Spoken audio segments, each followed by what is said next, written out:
welcome to another Rust-based designs.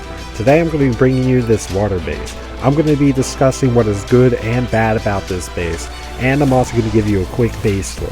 If you guys like it, I'm going to show you how to build it. Now, what this base has to offer is that it is completely based in water. So therefore, when people try to swim out, they cannot just start pickaxing your walls. They can't do anything in the water besides throw C4 and try to swim away for their lives. So if people are trying to raid you and they fall inside, they cannot defend themselves. You can just shoot them and you can decide to give them mercy or not. Now, it is very difficult for these raiders in order to get inside of your base, because even if they destroy one of your outer walls, they cannot climb up foundations. They cannot do that while they are in water. The only thing that you guys need to make sure that you don't do is if you submerge it in a way to where you have plenty of space, and then they're able to climb up some stairs. They can go up at ladder hatch or something like that. You just want to make sure that it is perfect to water level. Otherwise, they will be able to swim inside. They will be able to climb up some kind of staircase, and that will aid them. So don't do that. But anyway, I'm going to show you guys what it's like to enter and exit this base and see why it is so difficult for the raiders. So what this uses is the two building cupboards that are located in this one right here and one inside the base. What this prevents is the builders being able to build the bridge in order to get into your base. And why that is so difficult is because when they try to, say, if they get to this one right here, which you can see they can pickaxe just fine and everything else, which your base, you can alter this if you guys don't want this. I did this for illustration purposes. So if they pickaxe this wall and they get to the building cupboard on the inside, all they will be able to do is simply this. If they blow open this door and everything, they'll be able to build up this staircase and get to about right here, because this is where the base protection goes on for right about here. So this is all they'll be able to do. Now they will not be able to get into the base. They won't be able to place these pieces right here, so they cannot get into the base like that. Now this one is where it gets really tricky for the raiders, because if you are online, you can pretty much sabotage and destroy any chances of them trying to get into this base, unless they somehow create an ingenious raid tower that can go across 20 blocks, which is pretty much impossible. So let's go ahead and show you why it is, because when you put this square foundation here and you place some steps, you have to use this in order to jump onto. If you're online, you just break open that ladder hatch, you shoot this down, they won't be able to get across here at all. So because once you build here, here's the floor, this instantly breaks when you try to. So let's go ahead and remove these stairs and show you. It breaks instantly when you go across like this, so if they try to jump inside they will not be able to, and they break open the door. Again, you could just shoot the twig, you could shoot it all before they're able to do a single thing about it. So let's go ahead and I'm going to show you what it has on the inside, what you can and can't do versus some myths out there. I had a lot of people tell me earlier that you can still build sleeping bags underwater, you can do stuff like that, but apparently in Rust you cannot do that anymore, because if I try to place down a sleeping bag or a chest or something, it doesn't allow me to under any circumstance, whether if it's fully submerged, partly submerged. If there is any water whatsoever below your foundation, on top of your foundation, you will not be able to place any chest or anything interesting at all. So what we have to deal with is that we have to build our base like normal and just build it up a little bit so it's above sea level and place our sleeping bags there, so you won't be able to hide anything there. So let's go ahead and show you the inside. Now this is again just like a stock design. If you guys want to, you guys can always make this a 3x3, a 5x5, a weird triangle foundation. You can put the behemoth right in the middle of this, whatever you guys would like to do. Now I just did this because I wanted a basic design that had a airlock and that I could fit in the terrain that's underwater. So as you see, we got our building cupboard right on inside here. As you see, we go up here, we got some open doors. We can go up here, open up the ladder hatch if someone's raiding us, and just shoot out the twig down there. We won't have any problems, and we can just shoot people and snipe people and all we want. I also want to mention that this base design can be placed anywhere where there is water. So if you have an ocean out there and if there's a shoreline and there's any kind of water that you are stuck swimming in that you can't just walk across, this works beautifully and can be placed anywhere.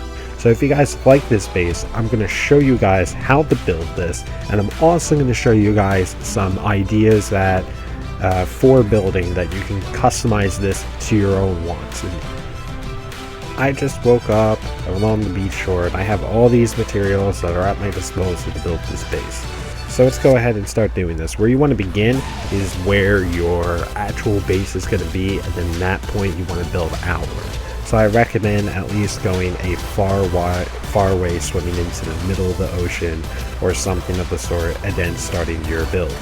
You're going to have to start with either a triangle foundation or a square foundation, but make sure you guys try to avoid the double walls in this, because the reason why, unless you're just doing a connected one. If you do a, say, my Zelda symbol or the double foundations with the 4 triangles, if you start building up too high with them, they'll start to crumble and lose their stability because they're not connected to the other walls, even though that they're double. They're not technically connected, so I want you guys to watch out about that. So this is about where I built last time. What you want to do is that I'm going to start with a square. You can do a triangle or whatever you choose. I'm going to do a square, and I'm going to go swim down here. Now, again, I know I'm on the creative server and it is very difficult to see me right now, but I want to show you guys how to build this. So please use some patience when it comes to seeing me stay underneath water and place each one of these foundations without taking breaths and all that stuff. So let's go ahead and go down here. As you see, I'm close to the ocean floor. If not, I'm standing on it already, and I just want to build this as high as I possibly can. It doesn't need to be perfect, but I want to build it as high as I possibly can. But when I do this, I also want to take in consideration if there's any rocks or something nearby, and I want to at least have one side facing as close as I possibly can towards the shoreline. So as you see the twig here, which I am going to upgrade to some stone, I have it faced like that. So let's go ahead and go up here. I'm going to fly real quick so I'll make it faster. I have it underneath there and it's facing the shoreline like that. So that's where my bridge is going to be lying. To reduce the amount of resources you have, please make sure that you don't have your foundation angled like that. Otherwise, you're going to be building on forever, and it's going to be way too much of a pain to get in and out of this base to make it actually efficient to use. So please have it faced towards the shoreline as best as you possibly can. So let's go ahead and upgrade this to stone. I'm going to set my building thing to stone. Oops. And what I'm going to do is that I'm going to build outward like this as far as I can. As you see, I'm getting about the same design as last time. And okay, I got a 2x4 this time, and I'm going to build one out like this because I would like an airlock. Now, what I want to do is that when you're here and you see these foundations like this, and you're done placing the actual squares of your foundation or triangle, you then want to build out in one direction that is towards the shoreline. When you do that, and you're staring at your foundation, what you want to do is that you want to try to place foundation steps whenever you can, because you want to try to get to sea level as fast as possible. But in between, when you cannot place them, you want to do a square foundation. So let's go ahead. As you see, I'm trying to place these as fast as I can and as often as I can. Swapping in between them. Let's go ahead and try to keep doing that. And I'm slowly getting towards the shoreline. There we go. Okay. Once you get above sea level, then you just want to level this out all the way until you get to the actual shore. I noticed that this bridge is going to be a little bit longer than mine, and it's your choice whether or not to create that 2x1 in order to get inside, like on the basics of your bridge. So I'm going to remove these 3 because that's going to be my first entrance. I'm going to remove those 3. I'm going to remove 1, 2, 3. as I see there's a foundation right here. There's one. I think it's easier to see above water. Yeah. Here's 1, 2, 3. Now once you start getting really deep to where you're going to have walls such as this, once you start getting that, you want to make sure that you start keeping in mind that once you get fully submerged and you go up another level, even if you place a floor here like this, you are still going to have a trouble, because since you are 2 stories up, you cannot build 3 out. I mean 2 out. It'll just instantly break itself. So it's either you got to build that up and jump the gap, or if you want a gap that you always have to jump, that's fine, but I just want you to be aware that you can't just start building in a straight line and expect to just make a perfect path all the way down. You're going to have to jump a few times. I want you to keep that in mind. I'm going to leave that built up because I'm going to build it up eventually anyway. So let's go ahead. As I see there's some stairs here. I'm going to do 1, 2, 2, and 3. And I'm going to build, oh, I see there's foundation steps here. Since there's foundation steps, I want to make sure I have an actual foundation. So I'm going to remove that, get rid of the steps, and just go 1 over. So again, this is only going to be 2 across instead of 3. I'm building up some walls so I can show you guys above water, so you guys can see it a lot better, what I mean. I'm going to take this. And as you see, this is only 2 across instead of 3. The reason why is because there was a foundation step there, and I cannot build up on that. So I tried to make it, it's better to make it shorter than longer. The reason why is because, again, the gaps, and if you get one that's 2 across instead of just 1 as a gap, you can't jump 2 squares, you could jump 1. So let's go ahead, and I got rid of those stairs. If I can find my foundations again, I know it's across this way. Here's my next one, and there's where the stairs used to be, so like those stairs, 1, 3. Oh, as you see, I'm hitting my main base foundation, so I'm actually going to just build this up here, right along the outside, and I am also going to, as you see, I did a small base because you guys can customize this to your liking. You guys don't need to use my design, and I would recommend you do not. You make sure you take some designs from other people for strategies and such. So I'm just going to build this up. I know it's very difficult to see, but I basically built 2 walls up and I have my foundation down there. So I'm going to build up all the walls in between. The reason why I am doing this is because I want my stability to be maximized all the way up. So make sure you build up some walls, some door frames, whatever you guys want to use in order to keep that stability. I think I got them all down. I'm not very sure. Okay, there we go. I got them all down. I'm going to build up my second one down. Now, if you guys have any questions as to why I am not using floors in between, it's not really a reason. I do not think, I may be wrong on this, that the floors will add extra stability instead of just having the walls like that. So I do not want to make you guys go through an excess task of having to put those floors in when it doesn't calculate into stability. So let's go ahead and place our floors. There we go. We have our basics of the water base, and we have our entrances into the water base. Let's build these up. The reason why you begin with your water base is because if you start by the shoreline, you won't be able to build your base on par and in a line for your bridge. It'll be way too difficult, way too troublesome, and you'll just have problems going left and right. So start with the base and then start building outward. So let's start creating our entrances so we can start building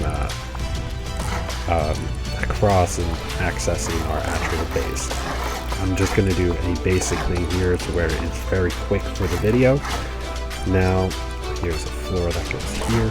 I'm going to go 1, 2, I can't do the 3 yet because of this one, so I'm going to build this up 1, 4. See, there's your 3.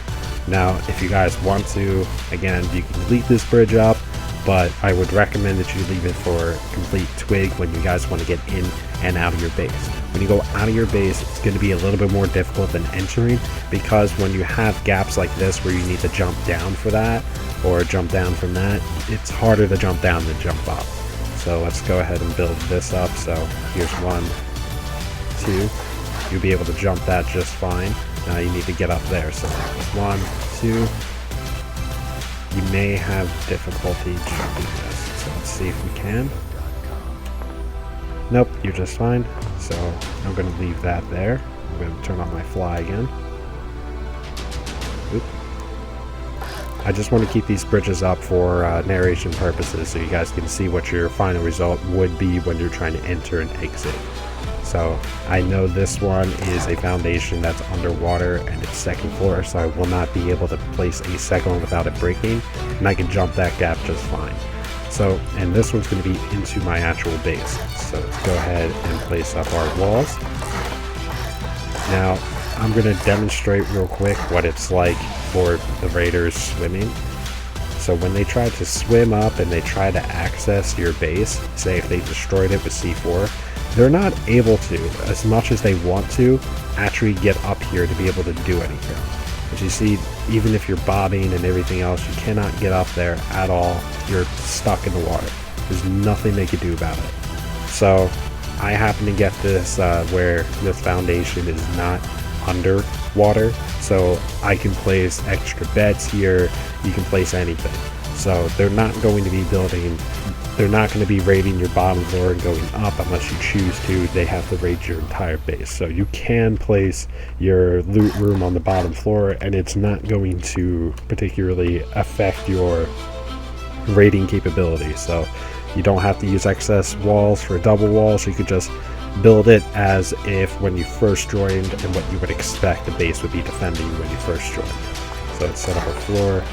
That's going to be our entrance. I would normally make this one twig. The reason why I would always keep it twig is because if I wanted to leave or exit, it makes it a lot easier for me. So I don't have to go through such headaches of having to always place it there. And I can still shoot it out very quickly if I happen to get raided. Now I'm going to place my cupboard right here. The reason why I'm placing it here versus anywhere else in the base is because actually I would recommend moving it over just one. I'm going to set up my walls. I would recommend setting up right about here. The reason why is because you want an equal distribution of your building cupboard radius for protection. When you have your building cupboard radius, you just want to make sure that you don't build out your base, say 7 blocks that direction, and put your building cupboard there. That means that right on the edging, they'll be able to build and stuff like that. So you don't want them building out the foundations all the way down and building up. Because if they try to do that with this and the building cupboard access is all the way out here, it's going to be pretty much impossible for anyone to try to raid that. So let's go ahead and start creating our doorways, and again, we're pretty much done the entire base.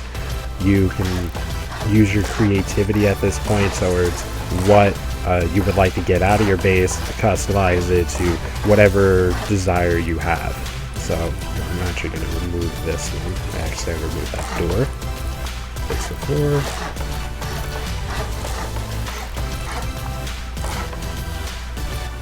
And place some more floors.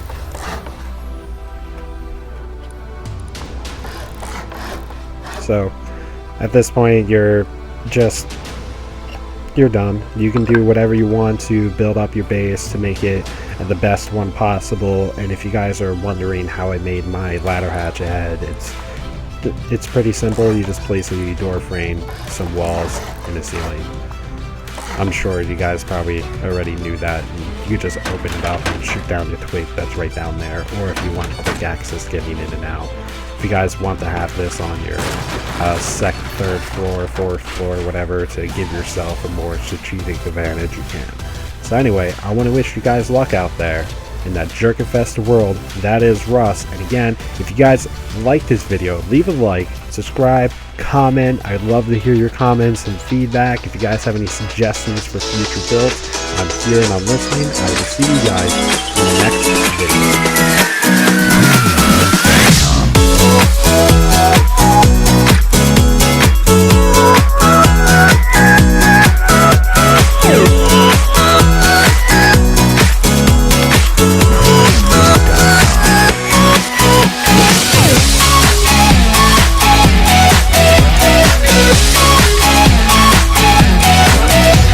Bye.